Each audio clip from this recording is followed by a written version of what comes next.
Number 9, understand why you should keep your deeds, why you shouldn't keep your deeds in the dark. Let me explain this one.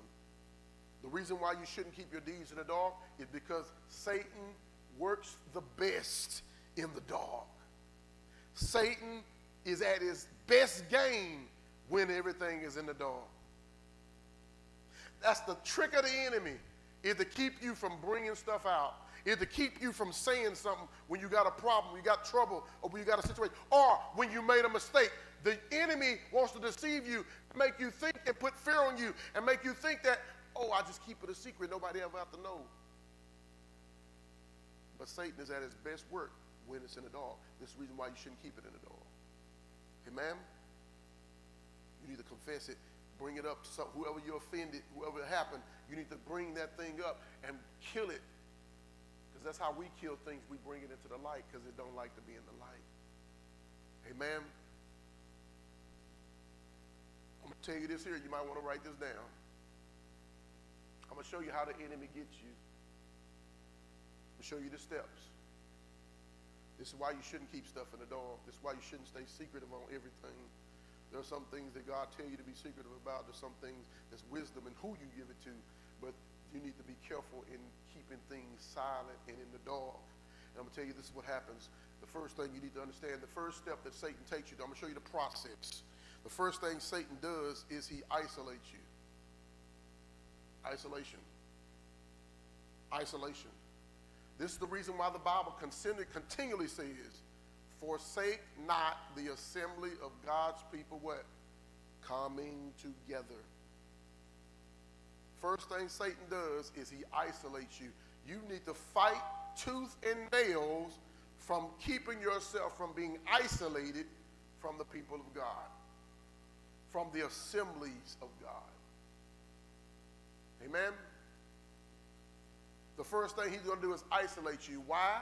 Get you by yourself so that the only voices that you're hearing, the only encouragement that you're hearing, the only words and things that you're getting in your mind and your ear gates and your mind gate is him. Get you by yourself. Get you away from other people that would plant good seed in your heart and your mind. That's the first stage. He works hard to get you isolated. Sometimes your job can be a issue that Satan set up so he can isolate you. Amen? Sometimes family members, amen, can be things that that Satan, I won't say God, but Satan is using to isolate you away from the people of God. Sometimes, amen, your friend, so-called friend that you just got, that you had for all these years, sometimes those are the things that Satan is using to isolate you, to pull you away. Come on, girl, we just going to go over here this trip. And the next week you got another trip. And the next week you got another trip. And next thing you know, 4 months that went by, you ain't been to church. He's isolated you. He's isolated you. The best thing you can do is pray and ask God to open up a door so that the opportunity will come so that you can get yourself back into a place where you're out of isolation from the people of God. Because your strength is going to be in the coming together and seeing other people strive and trying to do the same thing that you're trying to do. Sometimes relationships, amen, Satan uses them to isolate us. Amen. He pulls you away from the people of God, from the assembly of God, of coming together. Amen. When we have events and stuff at the church, or even external from the church. Sometimes we used to have women's night out. Go to those events. Amen. When we have that stuff, fight, amen, to be a part of it. Because guess what? Something that's happening there is going to be for your edification. Because when saints go out together, guess what? We don't just go out, amen? When we go out, guess what? It's a reason behind why we go out. And we go out in the knowledge and the inspiration of God. So God is going to be with you when you go. Don't let the devil isolate you. That's his first thing. Secondly, after he isolates you, he indoctrinates you. He indoctrinates you. I want you to understand this process. He isolates you, Then he indoctrinates you. And guess what he uses to indoctrinate you? Fear. He indoctrinates you with fear. He makes you afraid and skeptical of everything. Well, the first thing he hits you with is the fear of doing too much, the fear of going too much, the fear of being too loyal, the fear of being too committed, the fear of being too faithful. You ain't got to go to church that much. You got to go Wednesday and Sunday? That's too much.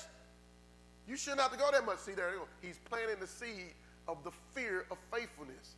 You're going to lose out on something because you're faithful.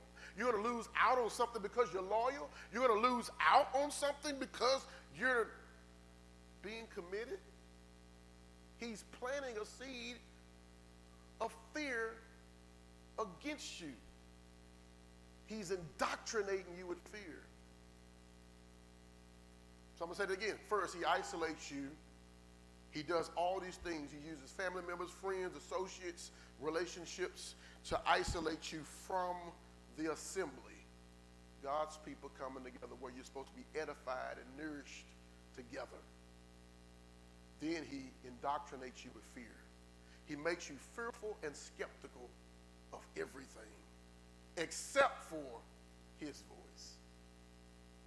He indoctrinates you to be afraid and skeptical. And the biggest one is the skepticism of faithfulness. Skepticism of faithfulness. Amen? After he's done that, then he commissions you. After he's gotten enough doctrine in you about what you don't have to do no more and what you shouldn't have to do no more, and he shows you the world, and he plants those three seeds in you, the lust of the flesh, the lust of the eye, and the pride of life. Once he indoctrinates you with those three doctrines, fear, and all that wraps in the loss of the lust of the flesh.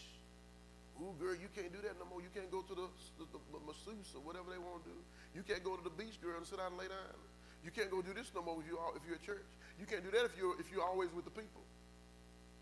The fear of loss of lust of the flesh,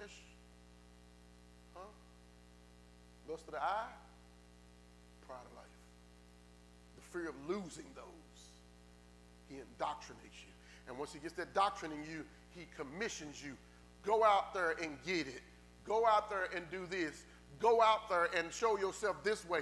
Go out there and present yourself this way so that you won't lose out on this. Go out there and do this so you don't lose out on that. Go out there and show them so they will know your name. Satan indoctrinates you. And then once he indoctrinates, he commissions you.